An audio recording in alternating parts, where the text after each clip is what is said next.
isso, inicialmente, eu quero fazer uma oração conosco, sentados mesmo. Senhor Deus, é no nome de Jesus Cristo que nesse momento estaremos abrindo a tua palavra. Fale conosco, Senhor. Da mesma forma que nós abrimos, ela também venha nos abrir de uma tal forma.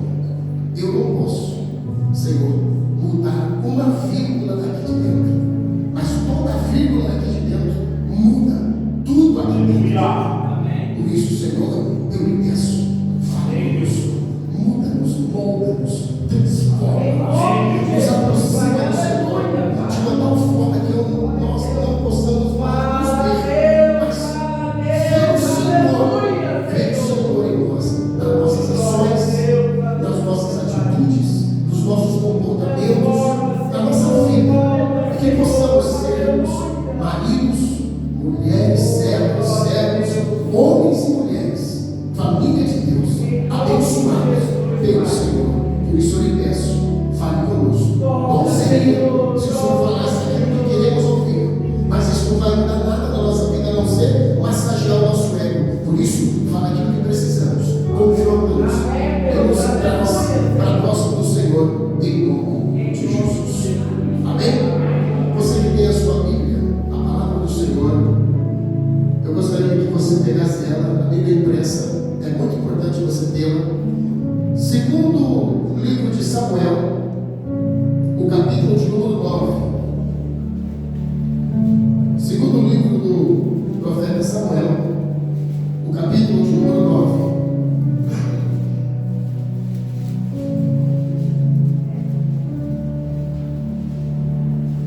Diz assim a palavra do Senhor, capítulo 9.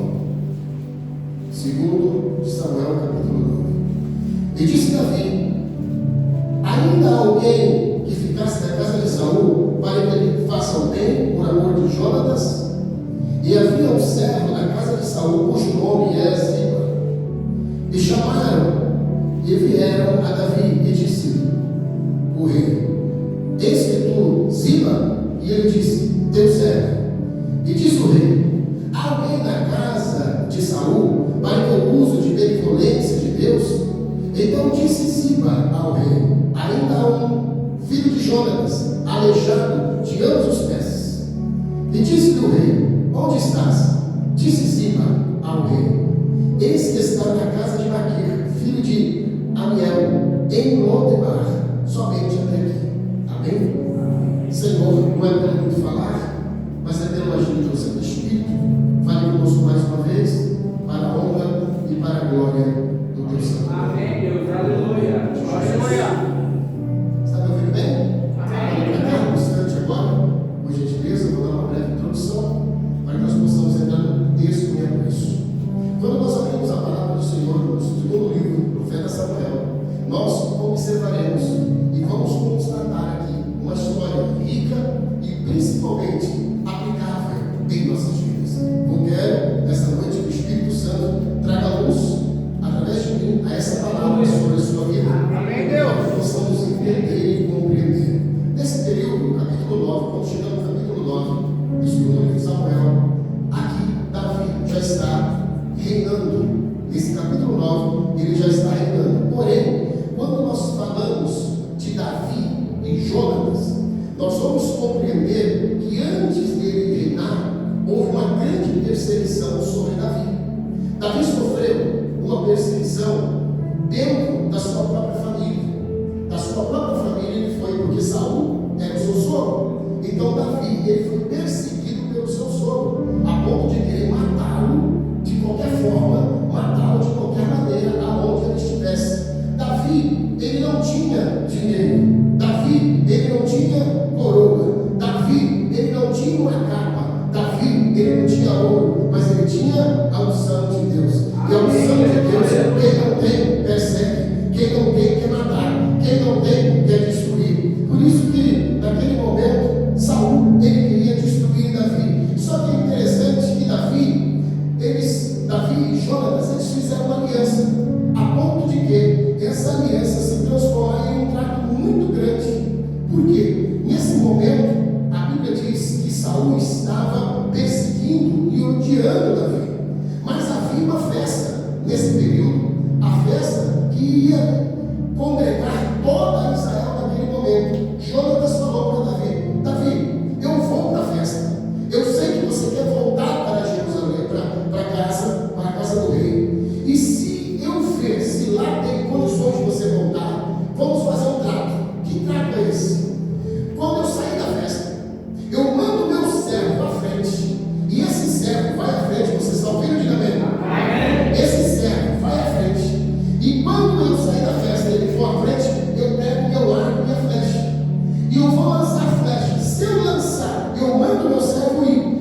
Se eu lançar a flecha e a flecha cair atrás do meu servo, você pode voltar. Mas se a flecha, eu lançar a flecha e o meu servo estiver no campo e a flecha cair além dele, você toma o seu rumo, porque ainda não chegou o seu tempo. Tudo bem. Jonatas foi para a festa. Ele foi afrontado pelo seu pai Saul. E quando ele saiu, Davi estava mata, numa montanha, numa mata, observando. E Jonatas, ele saiu e mandou o servo. E ele lançou as suas flechas. E o moço ia catando. E ele viu que quando ele lançava as flechas, não caía atrás do servo, caía além dos servos. Davi entendeu, porque foi o sinal que ele pediu. Davi entendeu que ele tinha que tomar um rumo. Só que aqui nós compreendemos uma coisa. Deus, ele tinha uma promessa da vida de Davi. Como Deus tem uma promessa da sua vida. Deus tem uma promessa no seu ministério. Deus tem uma promessa sobre a tua família. Não importa se a flecha caiu antes. Não importa se a flecha caiu depois. O que importa é que permanece a palavra do Senhor. Ela vai se cumprir. Quando eu compreendo que o tempo do Senhor o tempo do Senhor não é o meu tempo, aí eu entendo e compreendo e distingo que ainda não é. Então Davi se afastou. Davi o quê? Se afastou. E você vai entender e compreender que Saul, nesse momento, Saul, ele perseguiu Davi aproximadamente mais de 17 anos. Será que você aguentaria ser perseguido por mais de 17 anos por uma pessoa que queria te matar? E essa perseguição foi a fim, até o ponto de Saul morrer. Eu vou adiantar, senão a gente não chega onde nós queremos. Então Saul morreu. Aí Davi, ele tornou rei lá em Hebrom. E ao se tornar rei em Hebrom, você vai entender que onde Saul estava reinando, levantou outro rei. Ficou por 2 anos. Aí ele entregou na mão de Davi Israel. Ao entregar Israel na mão de Davi, Davi falou assim: eu não vou reinar o meu reino na onde Saul reinou. Só que é interessante, digo comigo, é interessante que Davi ele não quis reinar. Uma vez não quis reinar aonde Saul reinou. Olha que interessante. Deus essa noite está dizendo muitas coisas nós temos que entender e discernir, porque muitas vezes nós queremos reinar aonde o outro reinou. O local, Davi não quis. Por que, pastor? Daqui a pouquinho você vai entender. Por que o tema, pastor? Eu esqueci de dar o tema. Por que o tema? O tema é esse. Eu vi hoje, estava orando a Deus, eu já tenho alguns momentos com Deus, alguns dias atrás, de volta à mesa. Deus falou comigo: fala o tema, de volta à mesa. Deus está dizendo para alguém aqui: volta para a mesa. Amém, Deus, aleluia. Volta para a mesa. Glória a Deus, aleluia. Por que, pastor? Faz fundo musical de volta à mesa. Vamos lá. Fundo musical voltando para a mesa. Por que, pastor? Eu vou descer aqui. Por que, pastor? Porque mesa significa comunhão. Mesa significa unidade. Mesa significa revelação. Mesa significa alimento. Mesa significa graça. Mesa significa direção. Mesa significa aquilo que eu estou buscando: força, fortaleza, socorro, presente. Por isso que Deus está dizendo a alguém aqui nessa noite: não saia da mesa. Se saiu, é noite de voltar para a mesa. É noite de voltar para a mesa, de retorno à mesa. Por quê, pastor? Quando Davi sabia que naquele momento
havia coxos, milhares deles.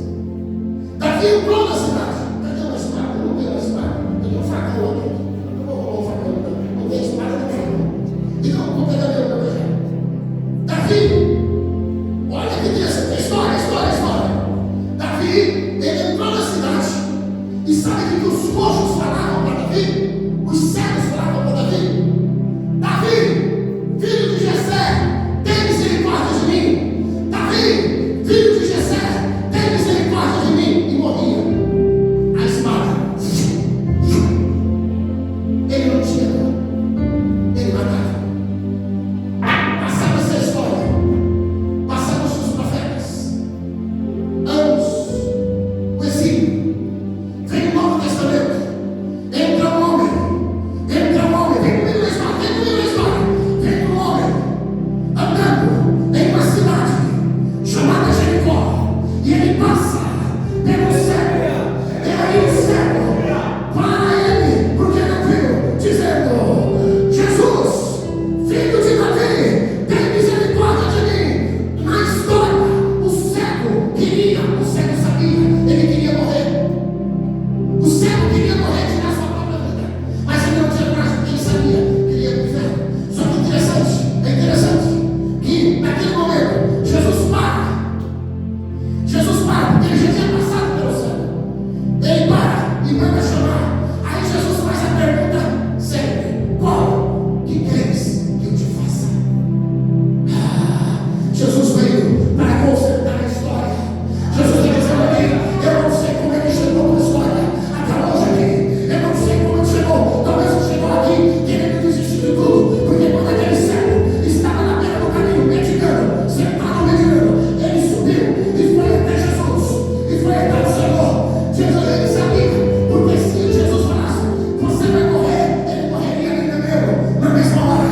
Mas quando Jesus falou: o que queres que eu te faça? Ele levanta a cabeça, sem enxergar nada, mas crendo que aquele que falou com ele é poderoso para mudar a história do mundo da vida dele.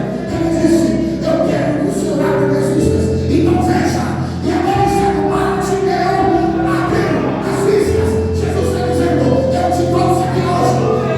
Sabe por quê? Não é para você morrer, porque até hoje, não é para você morrer até hoje. Você tem procurado morte, ações de morte, atitudes de morte, comportamento de morte, decisões de morte, palavra de morte, ouvido de morte. Mas hoje está entrando aqui aquele heroína da América chamado Jesus de Nazaré. E ele está dizendo: que queres que eu te faça? Você não vai morrer. Se Davi matou, em você e com Jesus tem vida. O teu ministério não acabou. O teu ministério não acabou. O teu ministério tem vida.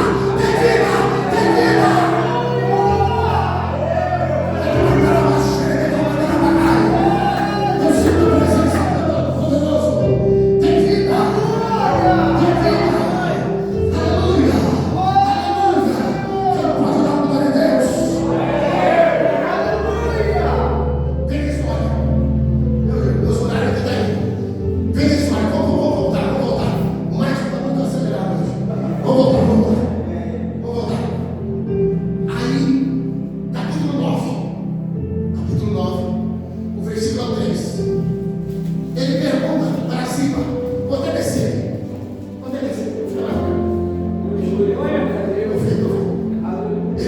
Olha, capítulo 9, o versículo 3.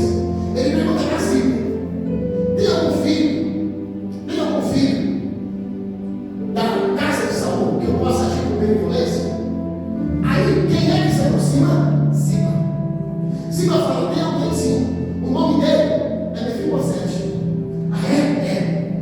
Então, eu quero saber sobre ele. Só que Ziba Júnior sabia que Davi não gostava de coxo. Olha a história, uma história. Todo mundo sabia que Davi não gostava de coxo. E detalhe, Ziba que tomava conta de toda a herança de Saul. Aí ele falou: eu vou falar que ele é coxo,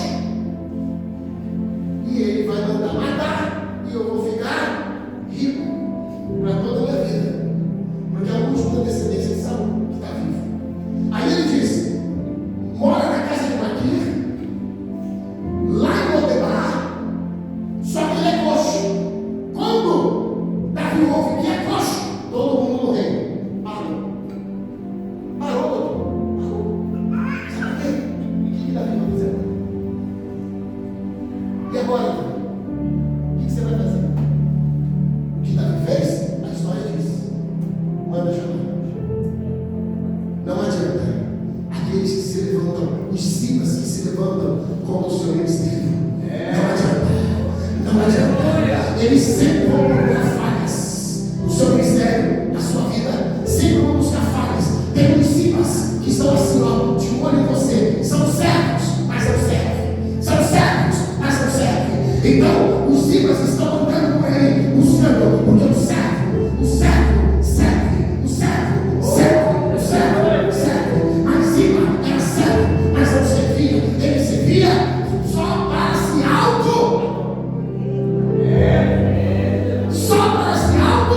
favorecer.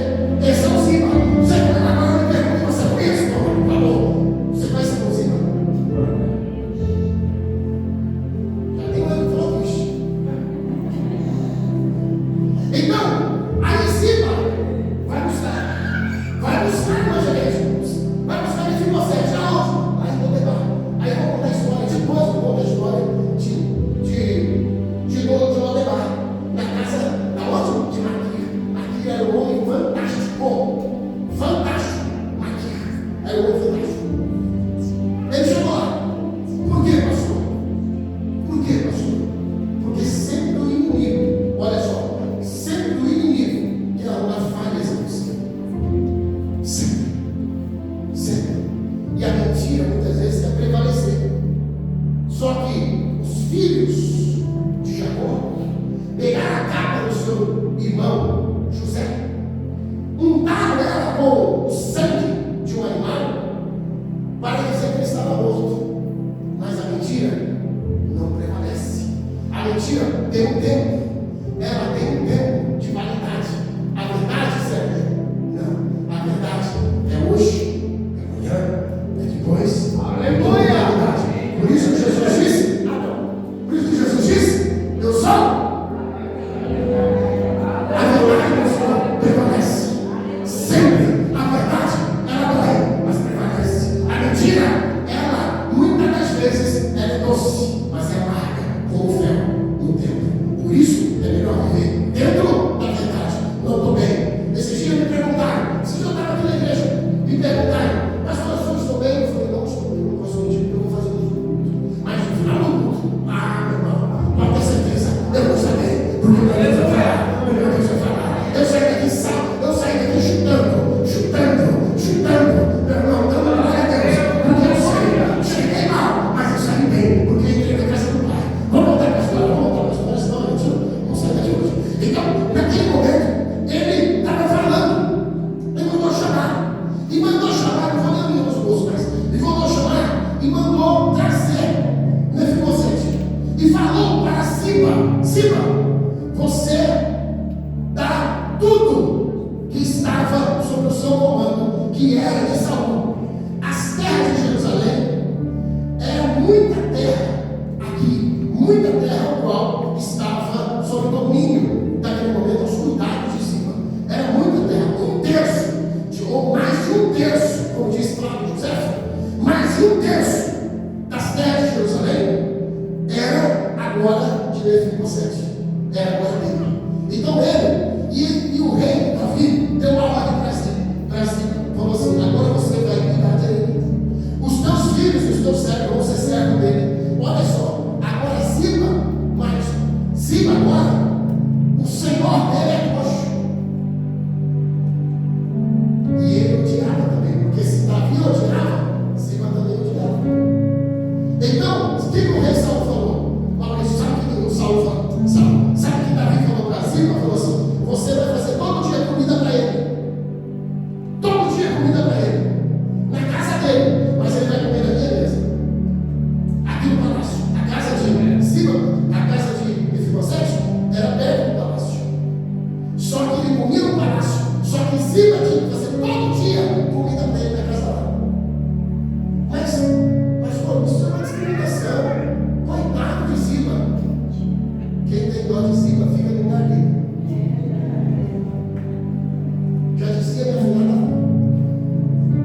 que assim não fala, Mefibosete fala, pastor, eu não quero. Pode ficar tudo para cima. Eu quero voltar com o rei, voltar para a mesa. Amém. Amém, Deus. Muitas pessoas largam a mesa para querer tudo. Mefibosete largou tudo para dar a mesa. Quando Jesus voltar, eu não quero ter nada que me tire da comunhão da mesa dele. Eu quero estar na mesa de novo. Eu não sei o que te tirou da mesa. Eu não sei o que tirou você da mesa. Mas hoje Jesus está dizendo: volta. Amém. Aleluia. Não queira aquilo que o mundo te oferece. Ah, mas você tem muita coisa. Não, eu quero a mesa. Mefibosete, ele não quis mais nada. Ele só quis estar à mesa. Porque ele comia na mesa do rei. E na mesa do rei só senta quem é convidado. Hoje, Jesus, o nosso rei, ele te convida Amém. a você voltar de novo. A você voltar de novo. A você voltar de novo. O teu ministério não está onde você está procurando, achando que é lá, é acolá. O seu ministério está à mesa. O seu ministério está à mesa, na comunhão, no partir do pão. Amém, Deus. A missão do seu ministério. Quando Jesus, em caminho de Maús, ele sentou à mesa e ele partiu o pão. Ele não partiu, ele partiu para mostrar para eles que a comunhão.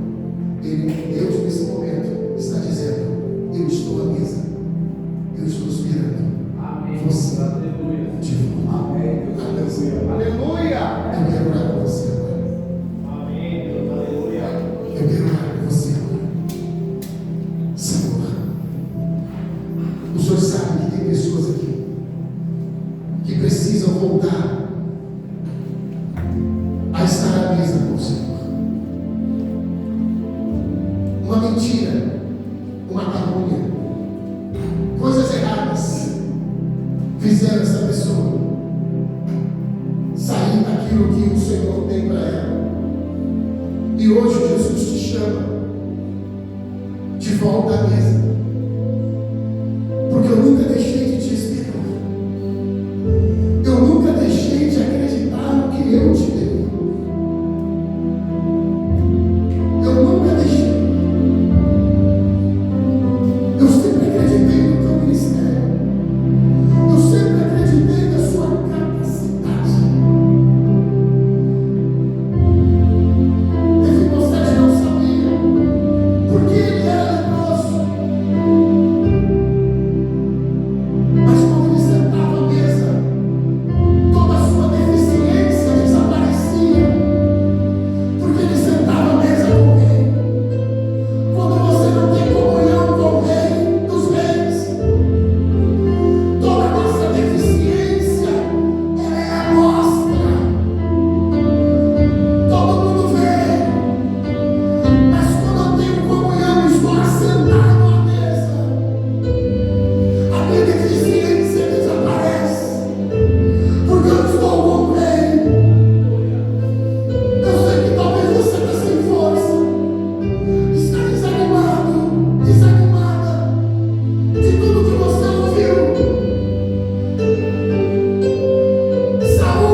de volta.